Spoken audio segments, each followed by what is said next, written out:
அனைவருக்கும் வணக்கம். கர்மா நம்பர். அது என்ன கர்மா நம்பர்?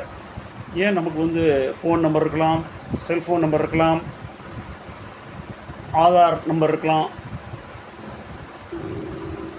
வீட்டுக்கு ஒரு நம்பர் இருக்கலாம், வண்டிக்கு ஒரு நம்பர் இருக்கலாம், அப்ளிகேஷனுக்கு ஒரு நம்பர் இருக்கலாம், மார்க் லிஸ்ட்டு, டிகிரி எல்லாத்துக்கும் ஒரு நம்பர் தானே கொடுக்குறாங்க. அது மாதிரி ஏன் கர்மாவுக்கு ஒரு நம்பர் ஏன் இருக்கக்கூடாது? உண்டு. அது எப்படி? இதே டெலிஃபோனை கண்டுபிடிக்கிறதுக்கு முன்னாடி எங்கேயோ பேசுகிறத, ஏதோ ஒரு ஏரியாவில் வந்து பேசுகிறத வீட்டுக்குள்ளே உட்காந்துட்டு கேட்கலான்னு சொன்னப்போ யாரும் நம்பியிருப்பாங்களா? யாரும் நம்பலை. டெலிஃபோனை கண்டுபிடிச்ச பிறகு எல்லோரும் நம்பினாங்க. ஓகே, ஒரு வீட்டுக்கு ஒரு டெலிஃபோன், 2 டெலிஃபோன் பேசலாம். அதுக்கப்புறம் ரோட்லேயே பேசிட்டு போகலாம். ஏன்னா டெலிஃபோன்னா ஒரு இடத்துலேருந்து வருது, அது ஒயர் மூலமாக வருது, அதனால் அது சாத்தியம் அப்படின்னு நினச்சாங்க, நம்பினாங்க. அப்புறம் முதல்ல நம்பல, அப்புறம் நம்பினாங்க. ஆனால் செல்ஃபோனுக்கு எதுவுமே ஒயர் கீர் எதுவுமே கிடையாது. இப்படி ரோட்லலாம் பேசிட்டு போகலாம், தானாகவே பேசிட்டு போகலாம், ரோட்டுக்கு ரோடு எல்லோரும் அப்படிங்கிறத யாரும் நம்பினாங்களோ? நம்பலை. ஆனால் இப்போ அது செயல்படுத்தப்பட்டு இப்போ அதை நம்பர் இப்போ நம்பி தானே ஆகணும். நம்ம யூஸ் பண்ணுறோம். எங்கேயோ உட்காந்துக்கிட்டு எங்கேயோ பேசுகிறாங்க, ஒயர்லெஸ் கனெக்ஷன் கிடையாது, எதுவும் கிடையாது. நம்ம பாட ஆகாயத்தில் உள்ள இயற்கை படைச்ச அந்த வேவ் லென்த்தை வச்சு நம்ம யூஸ் பண்ணி, அப்புறம் அது மாதிரி ஏன் கர்மான்னு ஒரு நம்பர் இருக்கக்கூடாது? கர்மாவுக்கு கண்டிப்பாக இருக்கலாம். ஏன்னா நம்ம நம்பித்தான் ஆகணும். ஏன்னா உழைச்சா உயரலாம், அது உண்மை. ரொம்ப ஒரு கீழ் தட்டு அப்படிங்கிறப்ப உழைச்சா அடுத்து கொஞ்சம் மேலே வரலாம், நடுத்தர தட்டு உழைச்சா கொஞ்சம் மேலே வரலாம், மேல் தட்டு உழைச்சா இன்னும் மேலே போகலாம். இந்த கீழ்த்தட்டு, நடுத்தட்டு, மேல் தட்டில் பிறக்க வச்சது எது? அவ்வளோ நம்ம லேசில் இயற்கையோடைய பிடியிலேருந்து நம்ம தப்பிச்சிட முடியாது. அதுதான் கர்மா நம்பர். எங்கே போனாலும் நம்மளை அது விடாது. நம்ம செய்கிற செயல்கள் எல்லாமே ரெக்கார்டை நம்பித்தான் ஆகணும். இதே ஒரு காலத்தில் உள்ள ரிஷிகள், மகான்கள், சித்தர்கள், அவங்களெல்லாம் சில பேர் இப்போ அந்த காலத்தில் வாழ்கிற காலத்தில் கேவலமாக பார்த்தாங்க, அவங்க சொல்ல மதிக்கலை. சில சயின்டிஸ்ட்டை கூட அப்படி தான் பார்த்தாங்க. ஆனால் காலம் கடந்த பிறகு அவங்க சொன்னது அதுக்கப்புறம் நடந்த பிறகு எல்லாருமே அந்த விஞ்ஞானிகளையும் மெஞ்ஞானிகளையும் போட்டுக்கிட்டு தான் இருக்கிறாங்க.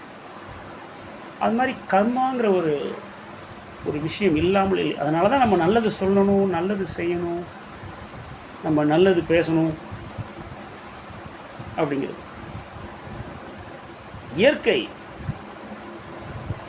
சன்னுக்கு இவ்வளோ டெம்பரேச்சர் அப்படின்னு வச்சுருக்கு. அதை தாண்டி சன் டெம்பரேச்சர் போக முடியாது. ஆனால் சன்னை தாண்டி டெம்பரேச்சர் உள்ள ஸ்டார்ஸும் இருக்குது. சன்னுக்கு அவ்வளோதான் லிமிட்டு. எர்த்துக்குன்னு ஒரு கெப்பாசிட்டியை கொடுத்துருக்கு. அது ஒரு ரொட்டேஷன், அது 1 மணி நேரத்துக்கு இவ்வளோ வேகம் சுற்றணும்னு கொடுத்துருக்கு. எல்லாத்துக்குமே ஒரு கர்மா இருக்குது. சன்னுக்கே எர்த்துக்கே ஒரு ரூல்ஸ் ரெகுலேஷன் இருக்குது. நமக்கு ஏன் அந்த ரூல்ஸ் ரெகுலேஷன் இருக்கக்கூடாது? கர்மான்னு ஒரு ரெகுலேஷன் ஏன் இருக்கக்கூடாது? அதை வச்சு தான் நம்ம வாழ்க்கை.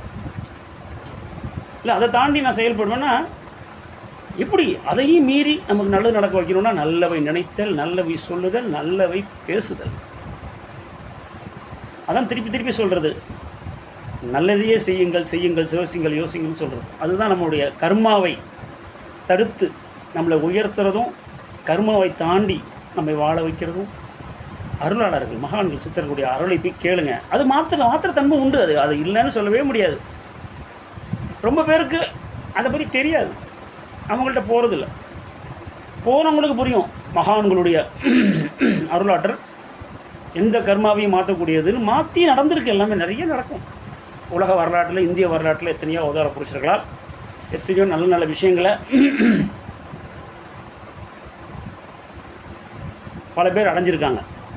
அவங்க கர்மாவில் உள்ளதையும் மீறி கடவுள் சக்தியை சுமந்த மகான்கள், சித்தர்கள், ஞானிகளுடைய அருளாசி நம்மளை அதுலேருந்து கரையேற்றும். ஆனால் கர்மான்னு ஒன்று இருக்குது, இல்லாமல் கிடையாது. உணர்ந்ததுனால சொல்கிறேன்.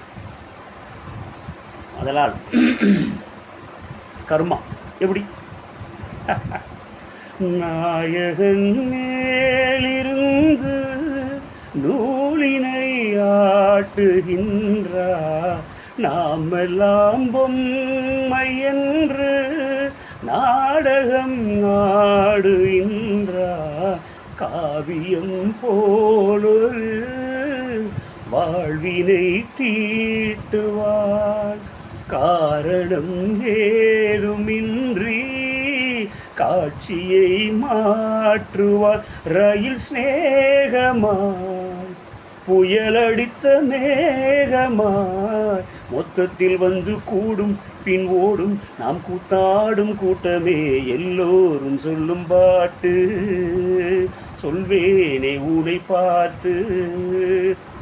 மேடையே வையகம் ஒரு மேடையே, வேஷமே இங்கெல்லாம் வெறும் வேஷமே.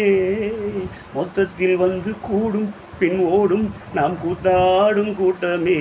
எல்லோரும் சொல்லும் பாட்டு. கோவலன் காதை தன்னில் மாதவி வந்ததுண்டு. மாதவி இல்லை என்றால் கண்ணகி ஏது இன்று. மானிடன் ஜாதகம் இறைவனின் கையிலே, மயக்கங்கள் நேர்வதில்லை தெளிந்தவர் நெஞ்சிலே. எது சேருமோ எது விலகி ஓடுமோ, மொத்தத்தில் வந்து கூடும் பின் ஓடும் நாம் கூத்தாடும் கூட்டமே. எல்லோரும் சொல்லும் பாட்டு சொல்வேனே உனை